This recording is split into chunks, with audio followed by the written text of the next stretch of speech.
Hey everyone. Hey everyone. Welcome to the Business in Bed videocast. Live streaming tonight with my pal, Dave. Hey man. Hey, how's... You've never looked better. Rodan and Fields. Rodan and Fields. Rodan and Fields. Is that what tonight's episode is brought to us by?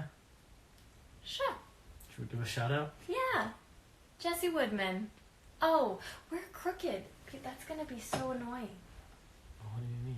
For people that have to watch it crookedly, that way. Oh, man. We'll fix it. We'll fix it. We'll fix it. Oh, then we're going to have to squeeze together. Ooh. Oh. Sorry, guys. Should have figured. Wow, the close-up's real hot. Wow, this is a little different. All right. How's your day?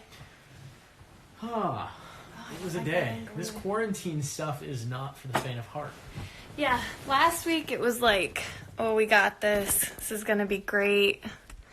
And then somehow... I think you just need to bend it up. I don't know. It's as good as it's going to get. All right. Yeah, it just got how was tough. your day? It was tough. Why? Because this stuff is just hard. It's hurting everyone's businesses, and it's not black and white, and it sucks. So, sorry. You suck, COVID. Yeah. 19.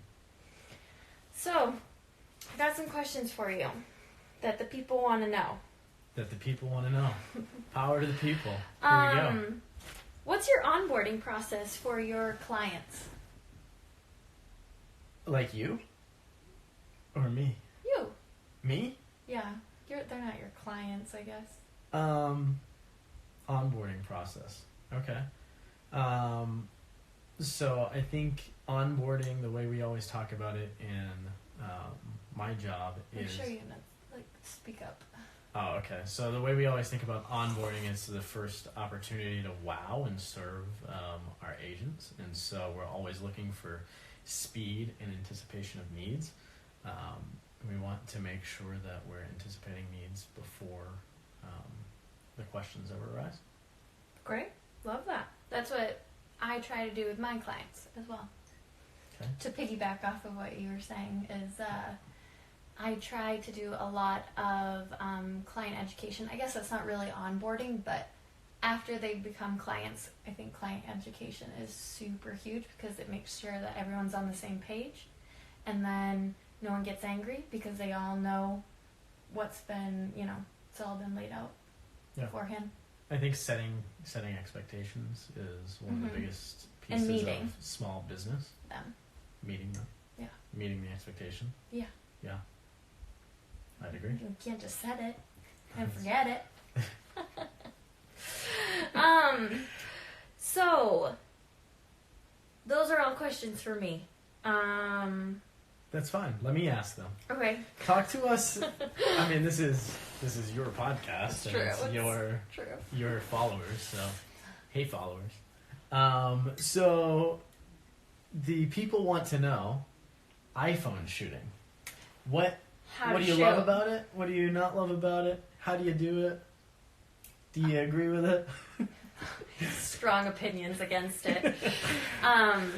So, how to shoot best with an iPhone. This is dangerous. Shoot in natural light. So, shoot by a window if it's freezing cold outside. Shoot outside, like in the shade.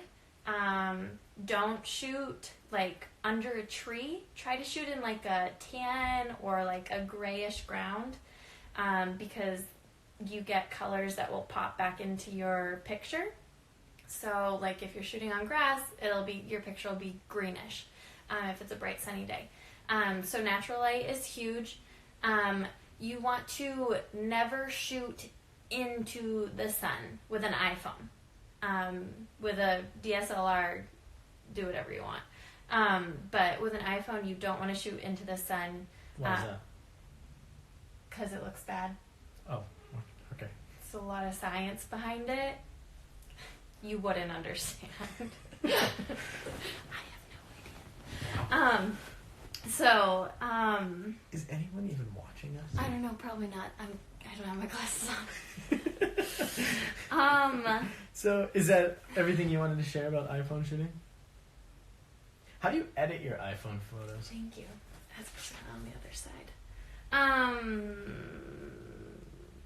So, when I shoot with my iPhone, I use, is it Visco? Or is it VSCO? Visco girl? Yeah. You're a Visco girl. I use Visco to edit. It stands for Visual Supply Company. Okay. I use that to edit my photos. And then, yeah, that's pretty much it.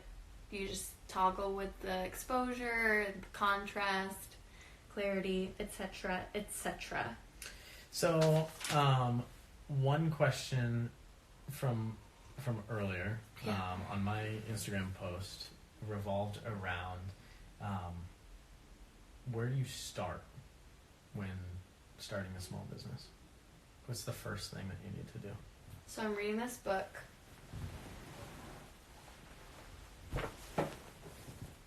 called The E-Myth. And what the guy talks about is there's 3 different types of people. I don't remember what they are, so hold on. There are 3 different types of people. Cool. Okay, so there's the entrepreneur, there's the manager, and then there's the technician. What most people start out as is the technician. So like with me, I was doing photography, and I was like, oh, I like doing photos. I should work for myself, because then I can tell myself what to do. So there's a lot of people that start out like that are like, I'm good at baking cakes. I'm going to start a cake shop because then I can make my own hours and I can bake the cakes I want to bake rather than going into business with someone else. So I haven't gotten that far. That's far for you. It's changed my world.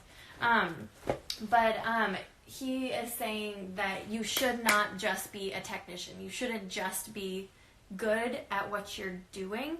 You should be that, but also have the mind to be a manager of your business and an entrepreneur. So I would say check yourself. Check yourself. I think what you're getting at is a concept that I talk about in my line of work, which is you have to spend time both in your business and on your business. Sure. And so in your business sounds like the technician, right? You're doing all the dirty work. Yes, you're getting your hands dirty. You're actually operating the business. But you have to spend time, even from the get-go, on the business. Stephen Covey talks about in 7 Habits of Highly Successful People, beginning with the end in mind as one of the habits that we need to do. And so when you work on your business, you're from whichever point you are in your business, you're looking out further and saying, where do I want to go? So that you can craft the business now and work it backwards. And I think that's really important. I think some people, you probably tend to be better at the technician piece, and I tend to be better at the managerial piece, the working on the business. Well, yeah. And I'm not saying that to discredit either of us. It's just that you're typically, as a small business owner, you're better at one of the things. And so you have to consciously be aware of that and setting up your schedule and your calendar to make sure you're doing both. Right. Yeah. And I think one thing with photography and just being in the wedding world is we have on seasons and off seasons. And so what I've really tried to do in my business is realize that during the on season, during wedding season, when I'm shooting every weekend, I'm editing all week, that's like my time to play the technician role. But I have to have other things set up that I did during the off season so that I can just do that technician role. Does that make sense? Yeah. So then during the off season, I do a lot more of like the managing and the entrepreneur and the vision casting and like thinking forward, because I know there's going to come a time, and I almost burned myself, day that I can't do that, but I have to just do the busy work. Yeah, definitely. Okay, so kind of along the same line, can I just keep asking questions because they just kept flowing in. The amount of people, we're gonna break the internet. I don't know. All one of you that's watching right now. Is it just one? I think it's two. Two. Oh man, this is good. Really bringing it. Sometimes I'm like, wonder if I have a career in TV, and this has solidified it. Definitely. So, you have both a service-based business. We're both in service-based industries with real estate and with photography. You also have a product-based business. And so, someone asked, when you were beginning, how did you advertise and start to gain market share with your product? So I have, I guess I have advertised a couple times, just with like small ads on Facebook, Pinterest, stuff like that. I don't know if that's really transferred much money. I don't know that I've ever seen anything really come from it. A couple things that I have seen a lot come from it have been partnerships. So if you're in the wedding world, you know of the Mrs. Box, what's her name? Summer, from Gray Lakes Weddings. She created, it's like if you're not in the wedding world, you've probably seen them. They're just, velvet, velvet ring boxes. So I partnered with them. We did a shoot together using their boxes and then using flowers and doing the flat life for heirloom bouquet. And that we saw because both of us like cross promoted each other essentially. I saw a lot from that, and then a lot of my business is just word of mouth from past clients. I've gotten a lot from Instagram, from couples or brides mostly, searching Instagram, and then Pinterest is actually something that's becoming pretty big right now. Cool. I think one thing that is important no matter what type of business you're starting is that from the get-go you need to really be budgeting your money and making sure that you're tracking the ROI on what you spend. Don't just randomly boost posts on Facebook. Don't randomly start throwing money at magazine insertions and things like that. Really be systematic about it. We say that you should see between $10 and $14 return on every dollar that you spend. And so if you're being cognizant of the money that you're spending and really tracking what's coming from that, it helps you to make more informed decisions. Man, you're so smart. Didn't marry him for his money. Married him for his brains. Cool. This is all creating content. Oh. We can talk about that. Okay, or not. Just kidding. I think, I talked about this in episode 2. I briefly alluded to it, and then we never got back to it. And I said that I think one of the things that's neat about you and your journey and your business is how you've moved multiple states. Oh, sure. We've lived in 4 different markets, and since you began your photography business, and every single move, for the most part, not for the most part, this last move is yet to be seen, but year over year, you've seen an increase in business, and you've been able to continue your upward trajectory. And I don't know if a lot of people could do that. So, props. And tell us more about that. What did you do to make sure that you could do that? So when I started my business in Wisconsin. When I moved from Wisconsin to Minnesota, that was just Wisconsin is where all those really cool pictures that she posted the other night after. There's more. So Wisconsin was where I started. Moved to Minnesota.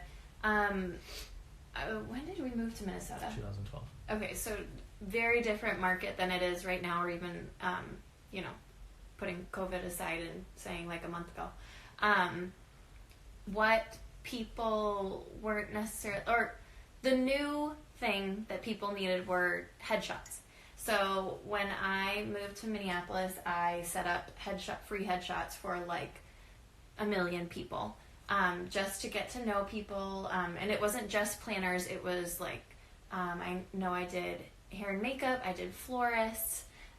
So not just headshots, but headshots and like profiles of specific people that would impact your business. Correct. Yeah. So it was more like a lifestyle-ish shoot that I could, and then I would ask them a bunch of questions, and I'd post those on my blog, and then they would be able to use the photos for whatever. So I did that, I think, as we were moving there, or when we had moved there. So we had already, like, I was going to say dropped ship. I don't think that's a phrase. We had dropped ship there, and I just decided to start doing that. Like dropped anchor? No, I don't know what it's like. Drop ship. Hashtag drop ship. So then we were there, and I started doing that then. And then, yeah, I started, and then we went,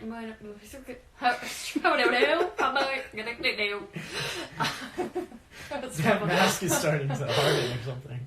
So then we went from Minnesota to Maine. That I had about a year and a half notice that we were going to move. So I had a long time. So I sent out mailers. I started following them on like all the people on Instagram, all the vendors from Maine on Instagram, just trying to get to know them a little bit more. So that when I got there, I didn't have to do that. And I knew Maine was a different market where not everyone lives, 15 minutes from each other. Whereas in Minneapolis, everyone lived 20 minutes from each other. But Maine, someone's 2 hours up here, someone's 14 hours over there, 27 in the ocean. So that one I had a lot more leeway to get to know them. And then to Arizona, that we had like a 3-month notice. So I did send out mailers. I did start following people. I wanted to get a feel for the industry out here. So I did start following a bunch of people. I started following just even like women business networking thingies. So yeah, that's one thing I did. Couple of things. Anything I'm missing? I think basically the common denominator has been that you've never been afraid to reach out and to insert yourself even at the beginning. Yeah, no one's going to do that for you. No one's going to be like, you know what? I saw this random girl walking around one day and she had a camera and I bet she'd be a great photographer. No one cares. So reach out to people and promote yourself. Exactly. Promote yourself and position yourself as an authority. Yes. And that's what I was getting at is you weren't that long into your business when you moved from Wisconsin to Minnesota. No, I sucked. Okay. And what you did though is you position yoururself as an authority. You made vendors feel like you had something of value to offer them. Yep. And in return, they gave you something of value as well. And that's how you really started growing your referral business. I don't care if it's photography or real estate or software or whatever it is, like position yourself as an authority, like believe in what it is that you're selling. If you're selling yourself, your service, your product, whatever it is, believe in it. Be authentic about it. And when you do that, that comes through. Yeah. You've been and be a nice person. Well, I mean, set that aside. I mean, who cares about? No, I'm just kidding. Oh, okay. Yeah. Be a nice person. Yeah, definitely. And then the other thing I think was just really getting ahead of the game with organic search traffic and really like realizing that even back in 2011, 2012, like Google is where people were searching. Like people typed in wedding photography, being really intentional about that. And even though so much of search engine optimization changes all the time and it's so different now than it was back in 2012, like the painstaking hours of tagging photos with alt text and all of those things. But it was like, what I think the reason I bring that up is because it might be different now, but there's really basic minutia that can get tiring and boring, and it's detaily, but it matters. And I think something that I always tell my real estate agents is that the only thing that sets apart the best from the good are the ones who are willing to do the basics better. So we say the best do the basics better. And I think that translates across all businesses. Yeah, and I think one other thing, so I did a portfolio review with her name's Shira. She used to be the editor for Martha Stewart. Shout out Shira. Shira! And she did a portfolio review for me this year. And one thing that she kept saying was, you need to have where you live and what it looks like front and center. Or at least, she might not have exactly said that, but it was the lesson that I learned. And so she was like, so you have, the cliffs in Maine, the rocks in Maine, the ocean, whatever.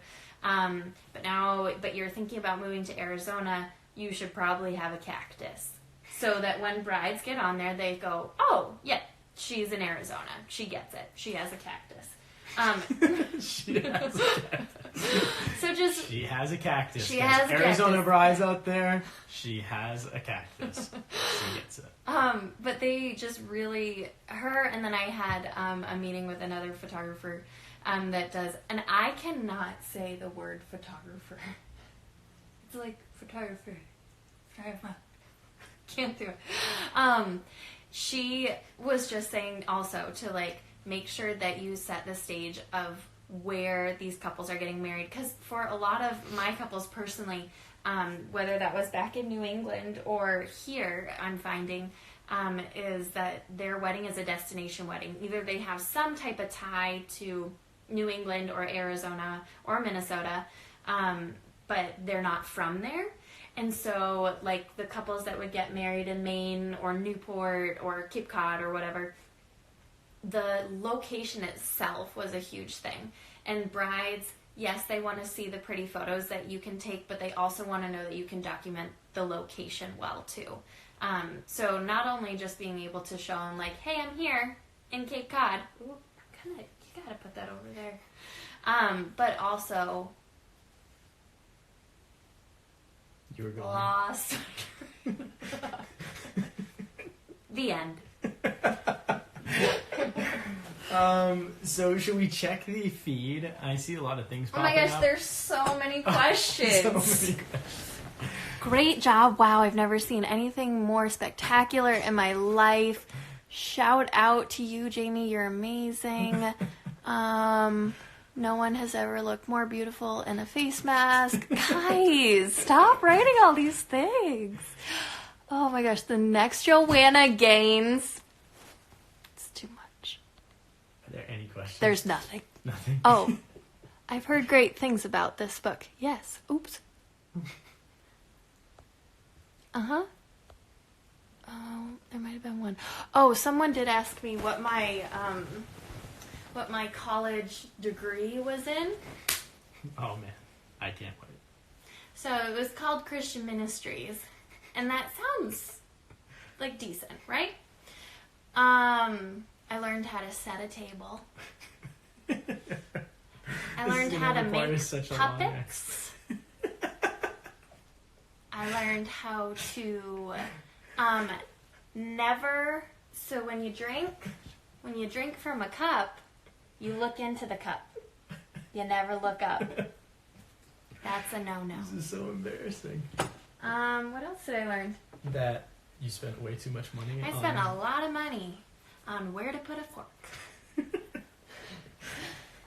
So yeah, that was a real college, an accredited college. I have a real diploma. She does. All right, let me ask you a question. That's a good question. I don't think any of them want it. But some of them might. What are they? I don't know. I don't know. I didn't write any other questions down. Well, we should probably stop taking up their time then if we have nothing else to talk about. Okay, cool. Well, thanks for joining this episode live of Business in Bed. See you next time. How do you turn it off?